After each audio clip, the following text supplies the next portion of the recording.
Today, I interview Kori Estrada, co-founder of the natural toothpaste company Risewell. Kori shares her own personal story with PCOS and navigating the IVF process to conceive.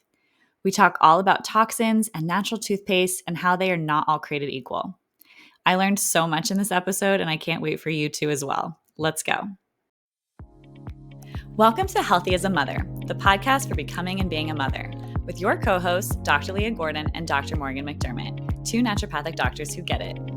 Each week, we teach you how to be the healthiest mother you can be, from fertility and preconception to pregnancy and birth prep, through postpartum and throughout motherhood, empowering you with the natural health guidance and education you're not getting elsewhere, so you can confidently navigate the broken system at large. The real, the raw, the untalked about. And remember, this information is not intended to diagnose, treat, or manage any disease. Always consult with your doctor before making any changes.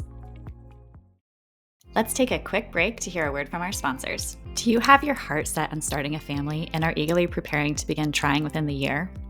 Have you been actively trying to conceive for several months? Do you have a burning desire to optimize your chances of conception and avoid the distressing path of infertility? Or have you been navigating infertility for a while, yet you yearn for new solutions, a supportive environment, and an approach that addresses the root causes of infertility? Our current fertility system is broken. Many couples receive almost zero support on optimizing their health and improving their chances of conceiving before or while trying to have a baby. 1 in 7 couples end up trying for over a year and then are often shuttled into the medication or reproductive technologies routes like IVF. Though there is a time and a place for these tools, so many couples would have different outcomes if they had the education, resources, and support I provide in my Fertility Formula Bundle. This program is a bundle of 13 mini courses about everything a couple needs to know. Each mini course consists of invaluable information, as well as exactly what to do step by step, with all of the resources I have created over many years seeing patients in practice. From mastering the cycle to boosting egg and sperm quality, balancing hormones, investigating female and male fertility, nourishing the body, fostering fertility energy, ditching toxins, reducing stress, rebalancing the gut and vaginal microbiomes, and detoxing prior to pregnancy. This bundle has it all. This is the information you aren't getting from your regular doctor that will only improve your chances of conception and the health of your future baby, no matter where you are along your fertility journey. And it costs less than one appointment with me. Visit www.womanhoodwellness.com/fertilityformula and use code HOPE to save 15% off the entire bundle. Again, that's www.womanhoodwellness.com/fertilityformula and use code HOPE to save 15%. Okay, back to the show. Kori Estrada, co-founder of Risewell, is disrupting the oral care industry with an all-natural, sustainable brand that prioritizes safe ingredients and transparency.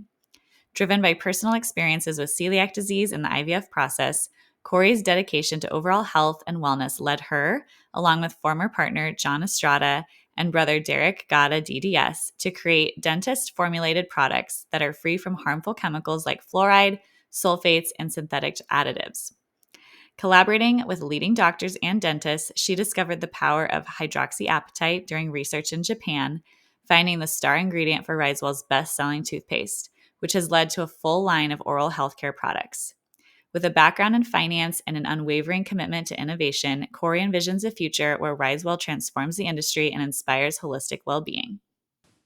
All right, Kori, thank you for being here. I am just so excited to interview you. And for anyone who doesn't know, tell us a little bit about you and your involvement with Risewell and how that kind of got started. Just kind of give us some background. Yeah, and thank you so much for having me. I'm really excited to chat with you today. So,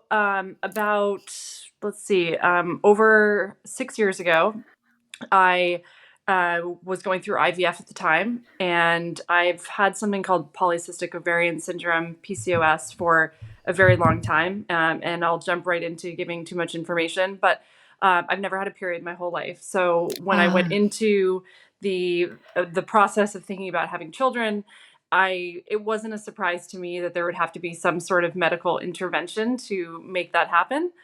So I found out pretty quickly that I'd have to go through the IVF process. And my husband at the time, John, and we wanted to do everything to make it a success. And as some know, it's a very expensive and also pretty trying process on the body. And we went into it thinking, we'd like to do this one time, not many times. And we want to do everything possible to have a positive outcome. We were already eating fairly healthy. About 10 years prior to that, I found out I have a gluten allergy, which sort of spurred I'd say, phase one of me turning around after being invincible and doing investment banking for many years and figuring out that eventually there were consequences to lifestyle and the way I was eating.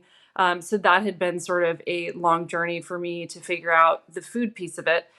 We had incorporated that. The next piece that our IVF doctor actually at the time had told us, besides taking the right medications and also making sure we're using products in our everyday life that also would not be harmful to the process, and everything from things like cookware to personal care products, things that I had never really thought about. I was always very concerned with what I'm putting inside of my body and less concerned with everything on the outside world that felt very separate from what was happening internally. Yeah. So I think the two of us went home after having that appointment with our doctor and went into the bathroom and literally took everything out of the cabinets. And we had this app that we were using that was, you could actually scan the barcode of the products and it would tell you sort of how it was ranked and how dirty or not the product was. Yeah. So I think everything we had in our bathroom was not good. So everything that went crazy? in the trash. Yeah, we just really had no idea. And I mean, this is sort of over 6 years ago. So we were actually able to replace most of the things in our bathroom, like shampoo and face creams and deodorants. The one area that we really struggled with was toothpaste. My brother happens to be an incredible prosthodontist. He's based in Florida. He was actually a dentist in the Navy for many years. Of course, I called him up and said, what should we do? Or we want to switch to natural toothpaste. And he pretty bluntly told us, just save your money, because natural toothpaste literally doesn't do anything. They take out the fluoride and they don't replace it with any active ingredients. So you're essentially left with a flavored paste. And in some cases, natural toothpaste that doesn't have an active ingredient also has things that you would want to avoid, like foaming agents or quote unquote natural flavors that aren't actually natural. And there's a long list. So you're actually doing yourself a disservice and not helping your teeth at all by using those. So that was really the light bulb moment for John and I at the time to say there has to be a better option. And is it possible for us to actually create a product that dentists could recommend that works as well as conventional toothpaste, but is also safe enough to eat, because it should. Your gums are highly absorbent, while you're not swallowing toothpaste in most cases, your body is actually absorbing a lot of it. Think sublingual medications. It's actually a very fast way into your bloodstream is by putting pills under your tongue. Your body's actually absorbing that. So brushing your teeth 2 times a day, you're actually getting a lot of the ingredients. So that's sort of the abbreviated version of my health story that sort of took us to founding Risewell. Oh my God, I love that. Wow, that's great. You've probably told that many times because you did a great job with that whole synopsis. That's so interesting because I feel like, the going into the low tox or non-toxic product world can feel really overwhelming for people. Some people listening are maybe pretty savvy in that. Some are brand new to this concept, especially when we start the fertility journey. I think people just sort of don't think much is wrong. I mean, I see this a lot of times with my patients where people are just kind of going through their life, doing their thing, doing the very average American thing where you buy products at the grocery store. You don't think much about it until there's a problem, right? Mm-hmm. Until something is in your face, whether it's a chronic disease, or for a lot of people who are quote unquote healthy, like they wouldn't obviously think there's a problem. It's trying to get pregnant. Mm-hmm. And that can be really shocking. Like for you, not having a period, did you always wonder if getting pregnant was going to be an issue? Was that always on your mind? I'm so curious. It wasn't, because for in my 20s I was very focused on career things, and sort of babies weren't top of mind at that point. But I think that looking back, I'm surprised that I ignored something that I didn't understand the importance of hormonal health. I mean, just to be honest. I think, by the time I was 18, of course, my mom had been started sending me to the gynecologist at that point. And I remember when I graduated high school and I went, and she's like, well, you still haven't gotten your period. And this is a long time ago at this point. And so, not to sort of date myself, but I, yeah, I think that, back then PCOS there was very little known about it. Yeah. And I was very athletic. And so my doctor said, well, you're athletic. This happens. Sometimes people don't get their period. And we're going to put you on birth control pills. And so when I was 18, I went on birth control pills for 10 years. And, once we got into the point where I said, I should figure out what's going on. I wonder, maybe I'll just miraculously get my period after I go off of it. So I did go off of it after 10 years, but I had no idea, like, the impact of birth control pills on me. I mean, they were not, looking back on it, I'm like, a lot of health issues that I had were probably attributed to being on birth control pills. It was not something that worked well for my body. But it kind of just seemed like, well, the doctor says to do this, so I guess I should do it. And then I did find a really great gynecologist who, after a few years of being off birth control pills, then diagnosed me with PCOS. And I did have sort of the classic signs of insulin resistance. And my testosterone was high, and my blood sugar levels were sort of pre-diabetic. And I've always been someone that I thought was healthy. But it actually took, after having my first child, so it was successful. I was able to have my son Leo, and he's a great little kid. And after a few years of really trying to refine the diet piece of it and being like 90% keto, about 2 years ago, I actually got my period for the very first time naturally, Oh which my was gosh. really cool, which I know for most people, it's like, wait, but don't you not want to have that? Like, but for me, I was like, this is the cool, I felt so proud of myself because I was really Yeah. patient and sort of stuck with it. And, so I was able to sort of work itself out. But, there was not an overnight fix. Let's put it that way. It took just a lot of patience and trial and error, and, eventually something happened. But yeah, I feel, as a result, like, now I feel so great. I'm like, man, if only I had known this 20 years ago, maybe things would have been I a lot different. know. But Right? It's like screaming from the top of the roof. If I could, it's just, I feel like there's a famous quote that I'll totally butcher and I have no idea who said it, but something about, which maybe you would know it, and people listening are probably like, I know what you're talking about and you're not doing a good job. But it's something about like the greatest tragedy is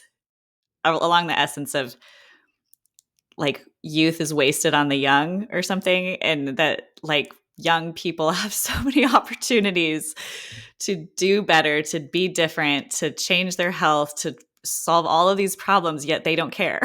And yes, the people who care are older and, not that they're running out of time, but it's just different. And you've now like, you're trying to not only learn all of this stuff, but undo, decades of what you maybe have been experiencing that weren't the best for your body. And it's just like, how do you get young women to care? Because, and just like with your period, I think there is more awareness now than there has been before. And everyone talks about social media being, whatever it is, there's pros and cons to it. But of the cons, I think there are some pros, and some of those are in educating people in ways that they would never get otherwise from their mothers or their sisters or their aunts or school around things like how important a period is, that it's a sign of your health. And just like you said, people are like, well, why would you want that? And it's like, oh my gosh, to me, it would be like if someone didn't have a pulse. I mean, it's a huge vital sign of our health. And whether you want to have babies or not, it tells us that something serious is going on if you're not getting your period. And it's just such a shame that our medical system just puts women on birth control and doesn't try to get to the root cause of the problem. Because, the analogy that I use around birth control, when used in that way, not for purely contraception, is it's like there's a fire burning in the building and there's a fire alarm going off, which are the symptoms that someone's experiencing, either lack of period or acne or painful periods or whatever. And they just unplug the fire alarm and they're like, okay, bye, you're done. Yeah. And it's like that fire is going to keep burning because you never addressed it. And that's the saddest thing that I see, is that then these women who end up wanting children eventually are like, okay, I'm ready. I'm going to get off the pill. They plug the fire alarm back in, and it's like so much worse than it has ever been, because for 10 years it's been burning to the ground. And so that's my beef with birth control. And it sounds like you kind of had a similar experience. So how long from stopping birth control to doing IVF, like what was that time frame like? So that would have been probably about 5 years. Oh, wow. And yeah, and so I sort of gave it a few years to just see what my body was capable of, because I kind of naively thought, well, maybe when I was younger, maybe it was because I was athletic, as sort of my doctor at the time said. And sort of nothing happened. And then sort of I was diagnosed with PCOS sometime in that first sort of 2 years post going off the pill. And at that point, sort of, we met with some doctors a few years in, and tried sort of, kind of the more simple like IUI and other processes, but it kind of got to the point where like IVF was kind of the only thing that would be possible. And yeah, it was, I mean, looking back on it, actually, while someone with PCOS tends to have a lot of eggs, and so when you have a lot of eggs, it can be more trying, the IVF process, but Yeah. it was okay for me. I got like 40 eggs or something crazy, so Oh my it was good. gosh. Yeah, the nice thing of never ovulating your whole life, the one benefit is that you've got tons of eggs because they've been Yeah. sitting there and waiting for many, many years. Oh my gosh. But yeah, I think the challenges is it's sort of twofold. It's number one that sometimes, and this goes back to your comment about sort of the young and sort of not taking advantage of being able to be so healthy. But I think when you are young, you can feel really invincible, and certainly I was guilty of that. But I think, the other issue is sometimes people have to go through it. And this isn't just true in health. I mean, there's so many examples where it's like if someone's in sort of emotional or mental distress, like until they kind of reach rock bottom or experience something to a point where like they can't take it anymore, like that's when change comes. It's not when Right. someone's best friend says to you, "Hey, you've got a drinking problem," and the person's like, "Oh, okay, I'm just going to stop drinking." It's Good like, call. no, they need to get a DUI or do something, like Mhm. something extreme has to happen for them to realize like there's a problem. So I think that that's kind of part of it. It's certainly for me, start beginning with the food issues when I had very serious stomach issues. This was when I was in investment banking, working way too much, and was really just kind of crippled and just with stomach pain. And I was very tired all the time, and I had bloodshot eyes. The weirdest sort of things you would never connect to having a gluten allergy. Also, as someone who's half Italian, it seems like impossible. But like when you are the doctor who eventually diagnosed it, I went to probably 5 gastroenterologists. I did endoscopies and all of these different things. They couldn't figure out what it was. And again, this is a long time ago, and so gluten allergies were like kind of not a thing. And yeah, and then finally had sort of one more functional, kind of oriented doctor who did blood tests and was like, "You've definitely have a gluten allergy." And I'm like, "No, not possible. That's not true."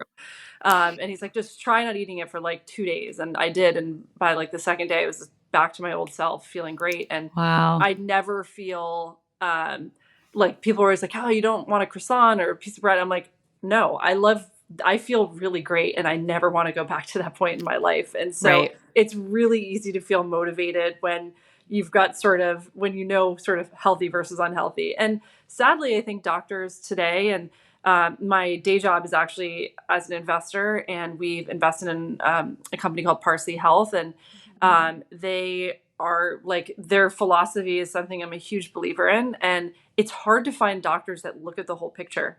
If Yeah. you think of actually sort of tying it back to Risewell, like when it comes to oral care versus the rest of your body, dentistry was separated from medicine. Like, Yeah. I still can't make sense of this idea that for some reason the mouth is viewed as a separate entity I that know. like doesn't exist. It's not connected to the rest of your body. And we have this whole other sort of the dental field, and then there's the medical field, and the two of them don't actually work together to figure out the entire picture, which is wild. Yeah, it is wild. And, I'm a naturopathic doctor, so that is something that is so unique about us. And I love Parsley Health too. And I'm so happy that you're, supporting that mentality and approach to functional medicine. But, I remember when we learned, someone has a chronic gut issue, we can't figure it out. Someone has some chronic systemic issue. We need to look, do they have a history of root canals? Is there some sort of hidden infection that's going on in the mouth? Is, what is the gingivital picture in the mouth can be a clue that something else is going on all over the body. And it is such a shame that it's a separated industry because it's such a pivotal clue. It's like your period. I mean, I think everything in medicine is sort of separated because endocrinologists who deal with hormones are not gynecologists. They don't know, about the period world and the birth world and all of that they need to, because hormones are literally intricately connected to that. And so is neurology, and neurology and gut health are intimately connected, and gastroenterology shouldn't be separate from endocrinology. And it's just like, what are we doing? And I think this is why so many people are sick, because the body isn't separated, but our helping industries are. And yes, it takes a lot of school. There's a lot of training and understanding to understand the body, but it's not that hard of a concept to understand that everything's connected. And if you just learn how it's all connected, things like gut problems, like what you're going through, it's quite easy to solve. I mean, I've had like NFL patients who have gut issues, who've been to the top doctors all around the country, flown around, and they come to me and it's like, this is so simple. Yeah. I don't like, how did you guys miss this? But it's just not their training. It's just not what they understand. And that's a shame, because I get it. You need specialists in certain circumstances and surgeries and things like that. But there is a key missing piece to the health world, which is this practitioner who sees it as an integrated whole. And I love what you're doing with dental health, because it's such a big part of it that I just don't think people even think about their teeth and their health at all, like going together, because it's so trained in our society to think it's separate. Well, it reminds me of sort of like the diabetes example, where it's a lot easier to write a script for something that's a really quick fix. I mean, in my case, sort of PCOS is somewhat an insulin issue. And I was on, sort of prior to doing IVF, metformin for a few years. And actually on metformin, besides sort of all the negative stomach consequences that come from taking it, which are not fun, but I had a perfectly 28-day cycle on metformin. And so like that would have been a really, it was after having my son that I was kind of like, I want to do this myself and see if it's possible. And it took me, like a few years of trying diets and different supplements. And then eventually it happened, but it was a lot more challenging than just taking metformin. And that's true of a lot of things. And I think that's kind of, you have to be pretty motivated to sometimes go that other route that takes a little bit more effort. Yeah, no, it's such a good point. And that is a hard thing to get people to do unless they have hit rock bottom or they are desperate in that way. And it's just such this conundrum of like, how do we merge the two? But I love what you said about how people do have to kind of do that. And it's so funny. I feel like so much of my life is holding two opposites in both hands at the same time. I'm a natural fertility doctor who had to do IVF. I am a home birth advocate who had to have a C-section hospital. I see like food intolerances, like what you're talking about with a gluten allergy, and also not having severe anxiety around food. Like, how do we hold these two concepts in our minds? And I feel the same about health journeys, in that, when I see a patient or when I see someone who's struggling, it's like my heart just wants to help them. I want to do everything to make it better, to heal them, to help them realize whatever it is that they want. And on the flip side of it, I know from my own experience the value that comes with that struggle, and like the soul growth or the lesson that needs to be learned by that person or that couple or whatever. And so it's like, how much do you intervene, and how much is this part of their path? And then it brings up all these like existential questions, and it's interesting. It's all so fascinating to me. Yeah, it is very interesting. Obviously I love these topics. And there are some cases where I think that, when it comes to like, if with oral care specifically, and actually, going back to sort of my comment about it being easy to replace a lot of sort of natural products with more conventional ones, or vice versa. And I think in some cases, one needs medical intervention. Like, I'm glad I went through IVF. Like, I've got a lot of great embryos. It was sort of a thing that, the conventional route in that case was a really positive thing for me. And then there's other cases too, where, I think natural products actually can be enough or better.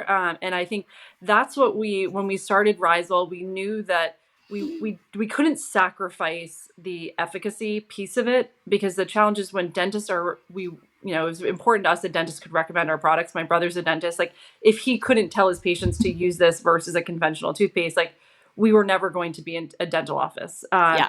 And I think with this category, it's, we wouldn't have started the company if we didn't feel confident that we had products that were just as effective or more than conventional products.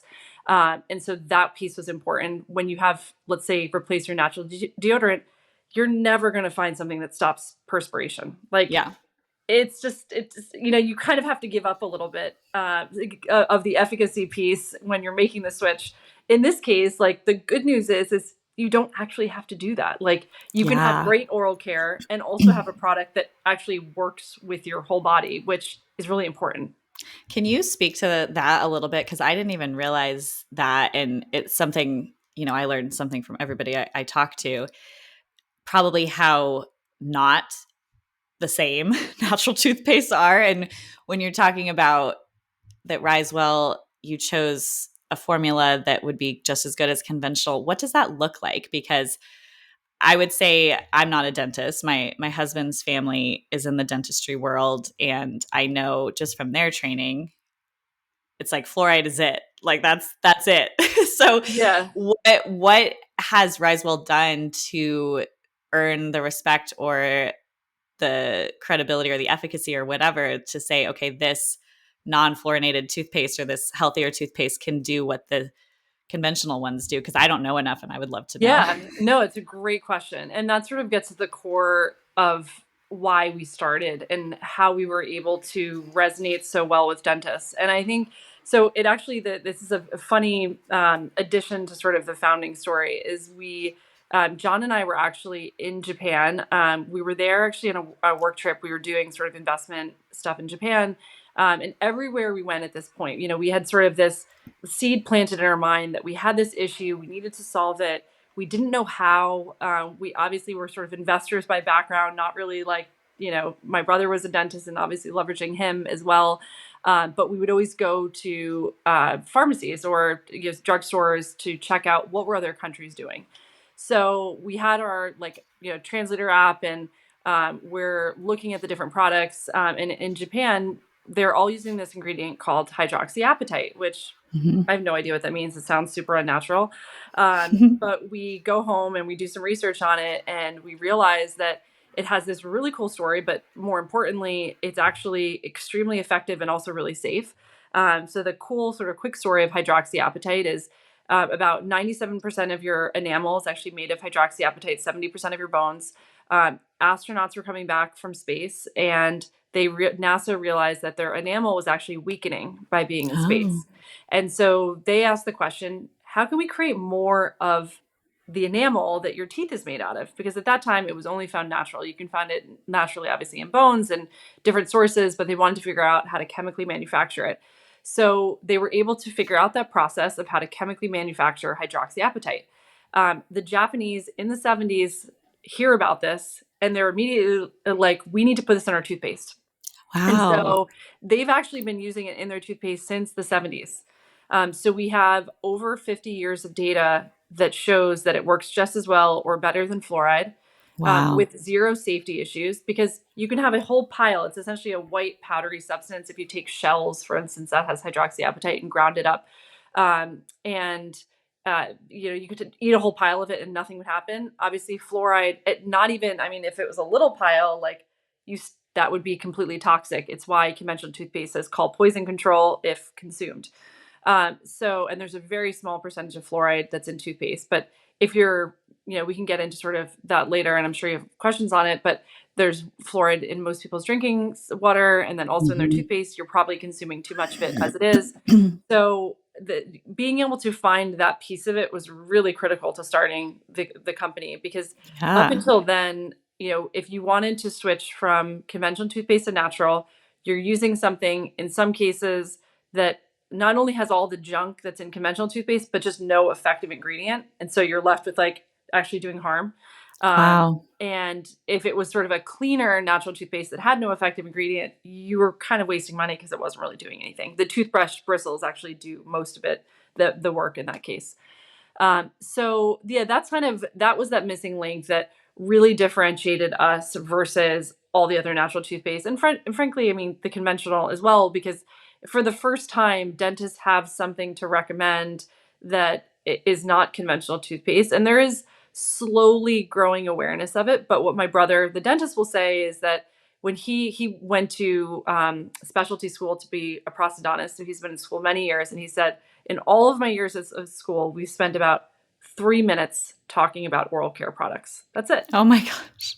So the entire time is mostly spent on, the crux of the, what everything else that's involved with taking care of people's teeth and extraction and this and that and cavities, but very little time is spent on oral care products. And for the most part, the conventional toothpaste companies sponsor a lot of these dental schools. And Right. so the education is somewhat narrow. And it's true that up until at least a few years ago when we launched, your choice was like fluoride or nothing if you needed extra protection for your teeth.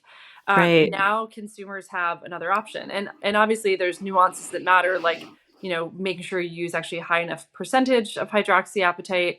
Also that you're avoiding some of the other, not so great ingredients that are in toothpaste, because our philosophy was both twofold. Number one, has to be recommended by dentists and effective. That was critical. Number two, we treat it like food, because even though people aren't swallowing it, it's being absorbed into your body. So we have to think about it like food. And that's also important if you have children, for instance, because if my son eats a whole tube of toothpaste, I don't have to call poison control, which is nice. It happens. For adults, it's the longer that our toothpaste, and this is true with fluoride, but there's reasons they can't do this, the longer that it has contact with the enamel, the better that it works. Okay. And so one can actually take our toothpaste, squeeze it out, and you can put globs of it on your teeth before you go to bed and just leave it there. If you have areas that are on their way to becoming a cavity or more sensitive, put extra toothpaste and go to sleep. Put it in a night guard or a retainer or whatever. I mean, that holds it in there longer. So we can do that. When you have a product that is toxic, you can't tell patients to put globs of it in their teeth and leave it there overnight, even though that would be a really great thing to be able to do. Wow, that's so cool. I'm learning so much. I feel like I didn't realize that there was a difference, right, between what you guys had created. I have heard of hydroxyapatite from a supplemental perspective, actually, as like a calcium option supplement. I had no idea that it was even in your toothpaste. Look at that. And I use it and I didn't even know. So I'm so happy that you're sharing this, because I feel like a lot of people are going to have their eyes open. I'm a why person. So as soon as I understand a why, I'm like all in. I'm just like, oh, that's it. I get it. So are there certain ingredients? I mean, I know there's so many numerous things, but are there specific things for someone listening if they are evaluating their own toothpaste that you don't want to have? Like you are kind of mentioning, because I think some people think, oh, if it's a natural product or if it's sold in a natural product store, then it's totally safe. Like there's no problems. But are there some high level ingredients that you're like, oh yeah, no? Because I know that in the supplement world, I can walk in immediately, look at a bottle and see the form of certain vitamins that they're using and be like, I know that this is not a good product. But I don't know that in the toothpaste world. Are there any like overarching names of like chemicals, or not chemicals, but just ingredients that someone would want to look out for and not have?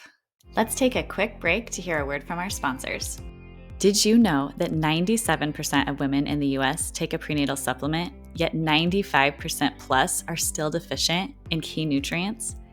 My favorite prenatal is from a company called Needed, because they dose nutrients at levels to not just meet the bare minimum as most prenatals do.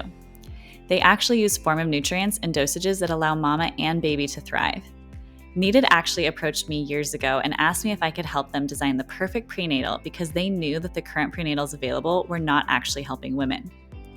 We spent over 3 years diving into the research and understanding what practitioners are seeing and what women actually need at this important season before we formulated this amazingly supportive option.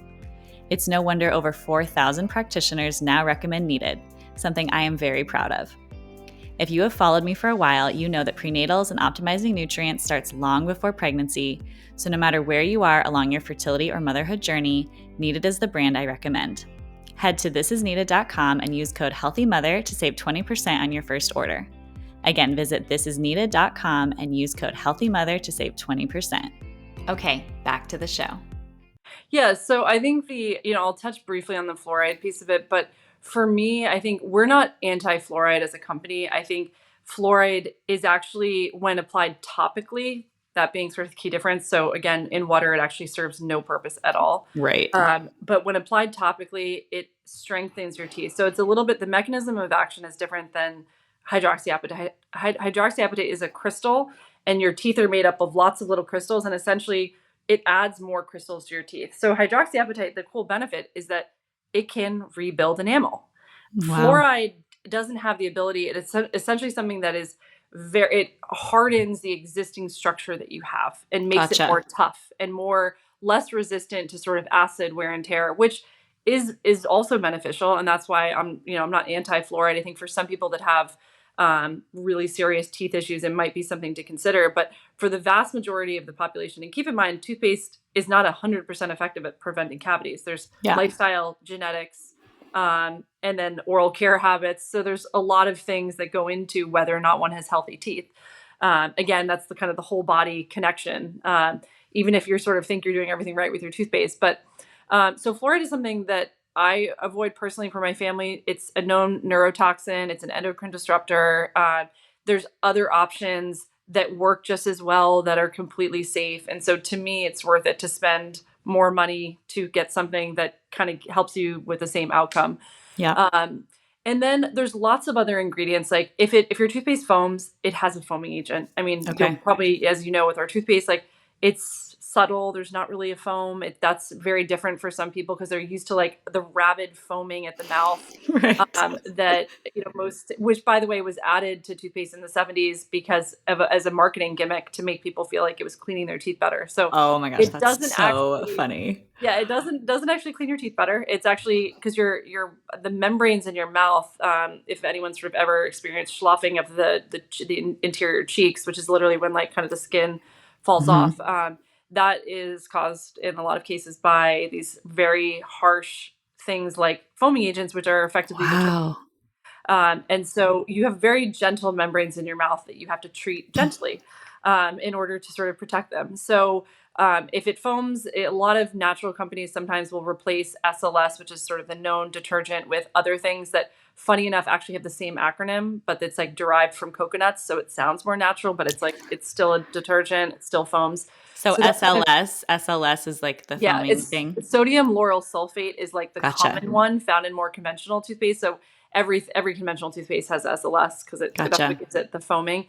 And then there's other things like anytime it says natural flavors. I mean, you probably know this. It's not natural. We looked into we had a lot of requests for like berry, watermelon flavored kids toothpaste. If it's any of those flavors, there's no natural way of putting that into a tube. There's not a watermelon essential oil. It doesn't exist. So good point. You have to go to a flavor house and get that made, and they will never tell you what is inside of their formula because that's what's proprietary. Right. Trade secret. Yeah, exactly. So we steer clear of anything. If we don't know what's in it, we're not going to tell you to eat it. So wow, we steer clear of that. And then there's lots of like more smaller things, but I mean, the craziest one is actually pretty impactful. It's called triclosan. Triclosan is still available in many conventional toothpaste. It's was originally thought of to prevent gingivitis, which is obviously essentially too much bad bacteria that causes gum disease. And it's a very strong antibacterial agent. It used to be found in hand soap as well because it killed bad germs. So it all makes sense. Okay, that's great. Yeah, kill everything in your mouth. But lo and behold, about 5-10 years ago, the FDA found out that triclosan was causing cancer in lab rats in different studies. So they banned it in hand soap. So you cannot find hand soap on the market with triclosan anymore, but you can find toothpaste. So oh my gosh, I actually have a hard time understanding the logic, although it was told to me that it was, there's a strong argument that because of its protective powers against gingivitis, that they should keep it in toothpaste. Oh my So, gosh. Well, and yeah, for anyone listening, triclosan has also been found to greatly affect fertility, especially male fertility, sperm in particular. So, yeah, I mean, that's shocking. Again, I'm so glad I'm talking to you because it's like I know certain things, but I don't know the dental world. I don't know the toothpaste world. And so that is crazy to me that they're still letting triclosan in there because it's very much known to be a fertility blocking chemical. yes, That's which is why wild. they didn't want to let people wash their hands with it. I But know, but let's wash our teeth with it. exactly. And there It has to be is some that's absorbed, like you said. Even if you spit out your toothpaste, I mean, you're putting it in your mouth. Everything is absorbable. That's so crazy. It really is. So, and then like on the positive side, the other ingredient that is our sort of active ingredient star is xylitol, which Uh huh. obviously it's harmful for pets, so they should not eat it. And I think there is some controversy of like humans eating too much of it. What I would say is there is a huge amount of studies that show its benefits in oral care. Yeah. So ours is actually naturally derived. But xylitol has this really cool feature in that so when you have too much bad bacteria in your mouth, they essentially feed off of sugar. So if you're eating, a high sugar diet or there's lots of sugar, you're not properly brushing your teeth, cavities can form. The xylitol, what it does, it actually appears like sugar. That's why it tastes sweet to us. And the bad bugs in your mouth go to eat it, and essentially they can't digest the xylitol, so it kills the bad bacteria. So Wow. it's a very targeted way of killing the stuff we don't want because, of course, there are bad bacteria that exist everywhere in your body, but specifically in your mouth that are not good for your teeth, and without killing the good guys. And that's really the key. So back to sort of the things that we want to avoid in mouthwash. So we have mouthwash, floss, mints, toothpaste, and mouthwash.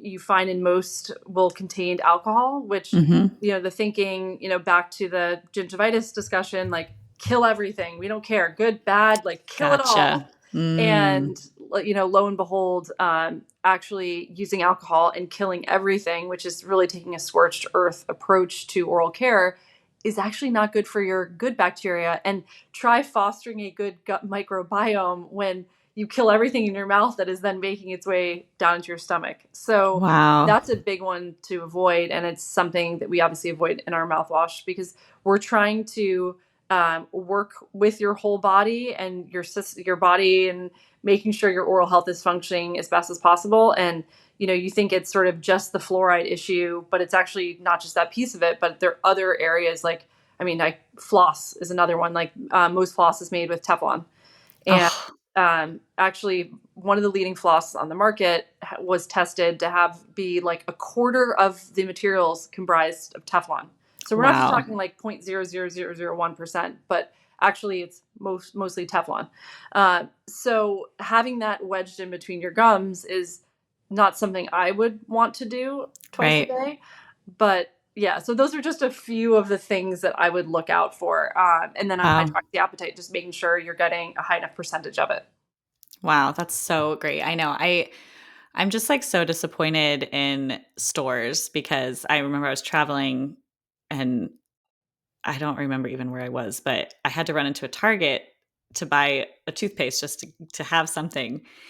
And I was like, I literally these are all crappy. It's so depressing that, how hard is it for something like Risewell to get into a store like a Target or a Walmart or these grocery stores? Like why is it just that the other big companies have such a monopoly that there can't be good options? I mean, it's just so frustrating because unless someone knows about your company and orders online, they have really bad choices.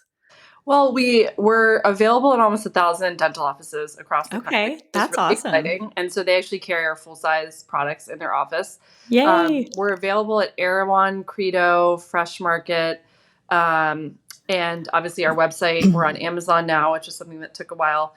Uh, but look, I get asked a lot why isn't everyone using hydroxyapatite? Because it's like Yeah.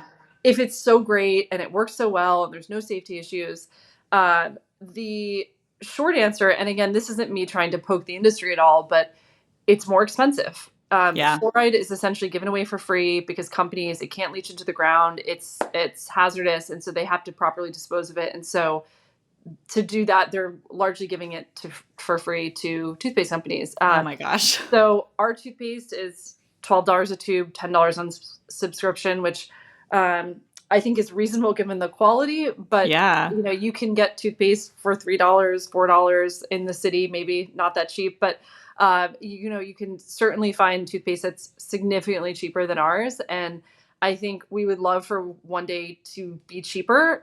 But the truth is that when you think of your product like food and you treat every ingredient as really, I mean, crazy enough, our most expensive ingredient is vanilla extract in our kids' toothpaste. I That's believe that. the cake batter. When you use real vanilla extract, it's expensive. Yeah. So unfortunately, it's a bit of you get what you pay for. And again, that's why I'm not anti-fluoride, because I think for some populations, people, it could make sense. It's certainly a much more economical option. I think that when you're trying to create a tube of toothpaste that is really inexpensive, you have to make sacrifices, and you have to do things to. You're not going to use vanilla extract, for instance. You'll use a natural flavor and be okay with that, and you'll use sort of stabilizers and other things to make the product consistent that are also like not great for you. Yeah. So I think that's really one of the big challenges. And I think there's a bit of an awareness piece too. I mean, for the Targets of the world, I don't, we'd love to be in sort of larger retailers at some point. And I think hydroxyapatite is becoming more, I think the good news is like, through sort of our launch, more brands have picked up to it. And it's funny to see some of the natural toothpaste brands that have been around forever like finally get on the bandwagon. And I'm like, you guys just realized your toothpaste literally did nothing for years. Gosh. And then they use like too little of it. But I think, that's really the key difference between us, I'd say, and every other natural toothpaste brand is our DNA, we are a bunch of nerds. I mean, John is an engineer by background, my brother, the dentist, like we really care about the science piece of it. I mean, that's a big part of sort of our DNA and who we are. And we're not just trying to be like a pretty toothpaste brand. We want to be a toothpaste brand that really works and is like doing the best things for your teeth.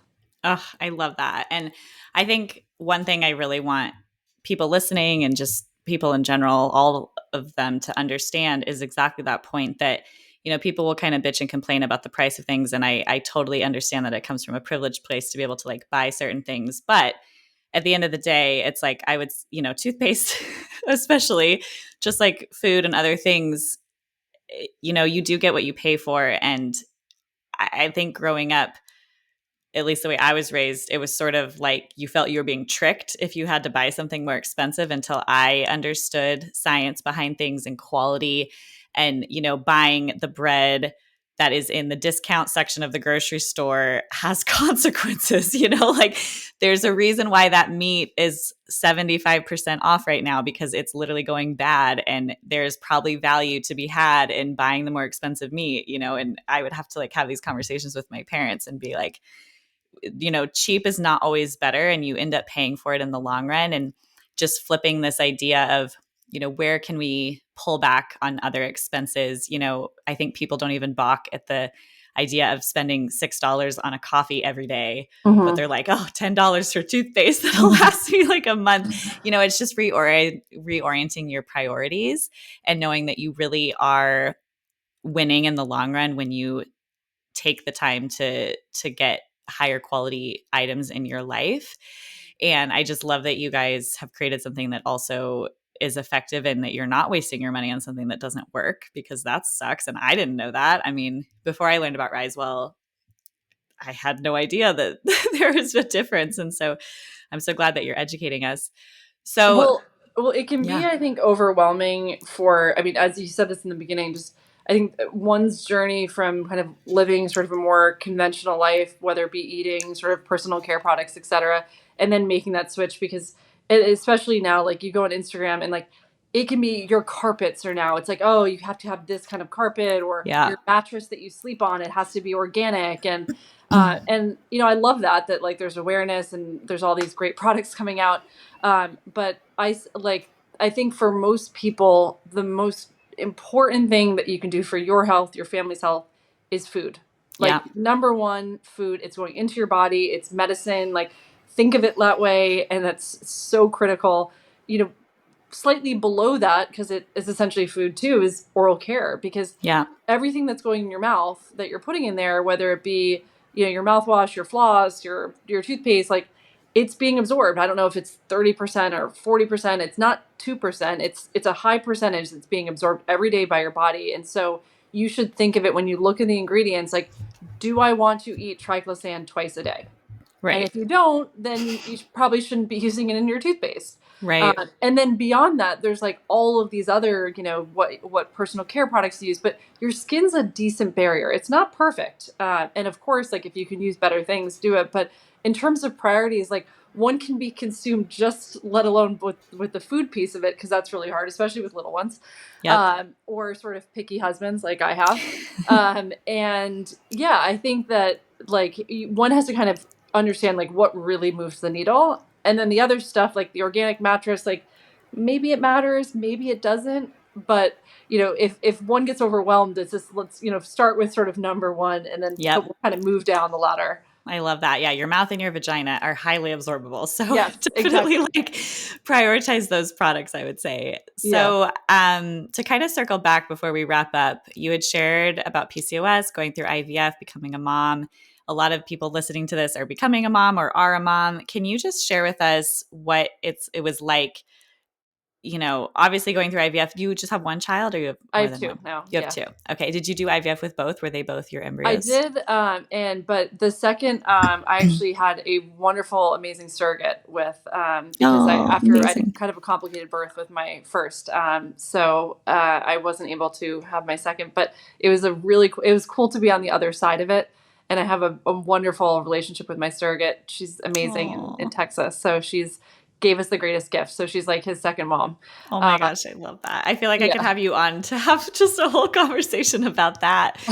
That's amazing. So, what is it like now being a mom and running a company like Risewell?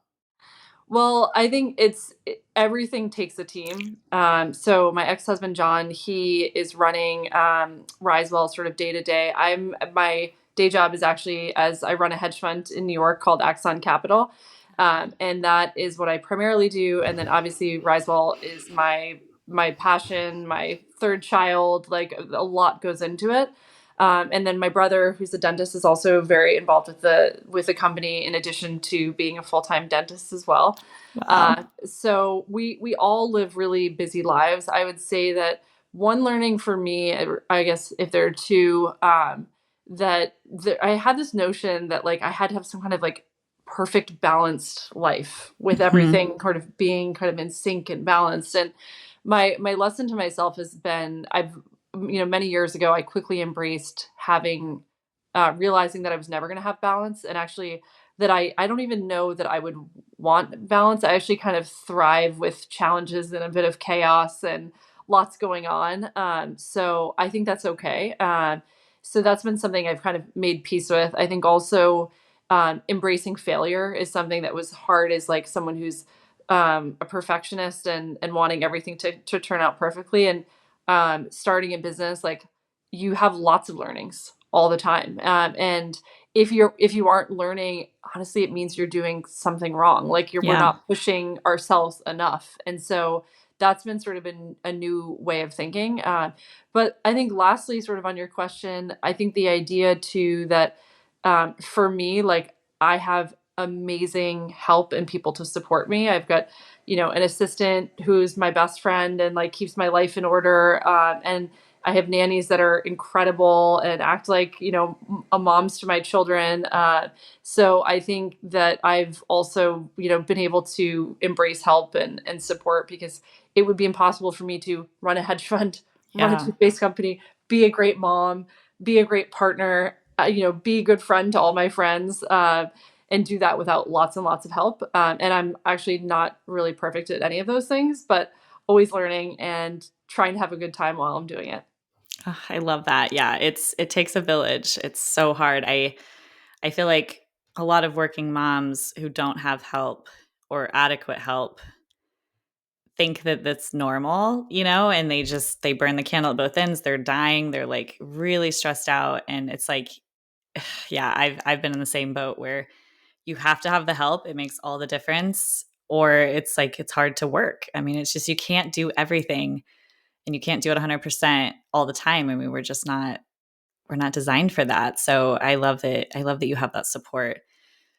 For anyone who is listening, who's maybe at different phases of your journey, maybe they have just found out that they're having issues with their hormones, or they're trying to conceive, or they're going through IVF, or maybe they're a working mom. Like, do you have any piece of advice for any of them? All of those phases, one of those phases, anything that comes to mind? I know that's kind of a big question, but Yeah, it's tough because I think when you're in the thick of it, I mean, I remember sort of, phase one before even having my first child, like you see, I remember how hard it would be to see people so easily get pregnant and like Mhm. they didn't have to do anything, or it was like an accidental pregnancy. It was like, oops, I didn't even want this pregnancy. And it was like things like that. I mean, it's hard not to, I mean, so for people sort of struggling, without sort of having any children, I think there's not really great advice. I mean, you hope that, if things kind of work out the way they do, and like obviously one's going to try everything possible to sort of make it happen, but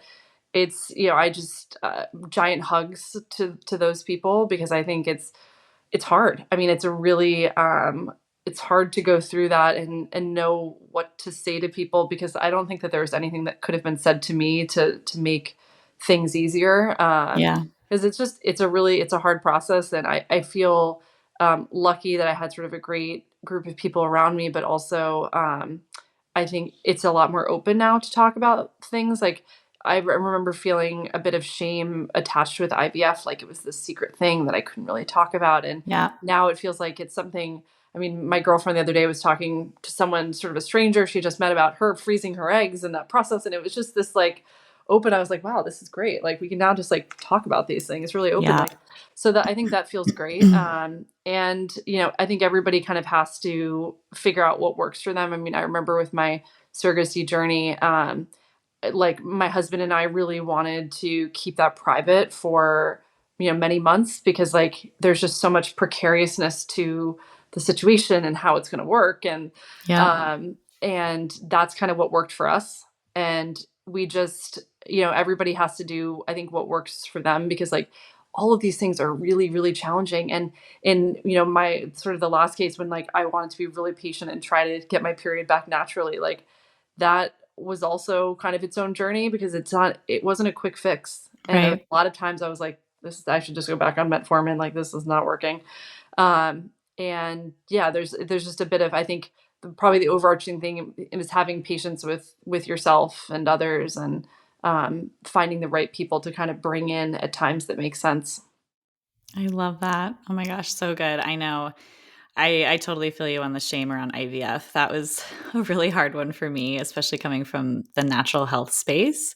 Mhm. I remember, like, when we were going through our infertility journey, just the thought of having to do IVF made me just shut down. I was like, that can't even be an option. Like, I literally went to school to help people not have to do that. I mean, like, how could this be happening to me, that I have to go through the most conventional option to have a child, which should be something that's so natural, And so I totally get that. But I think, just like you said earlier about your journey, and for me, I feel like in the thick of it, it feels so hard. Like you said, there's really not much that you can say. The most validating thing that anyone ever said to me was like, this sucks. Like, it Mhm. sucks that you have to go through this.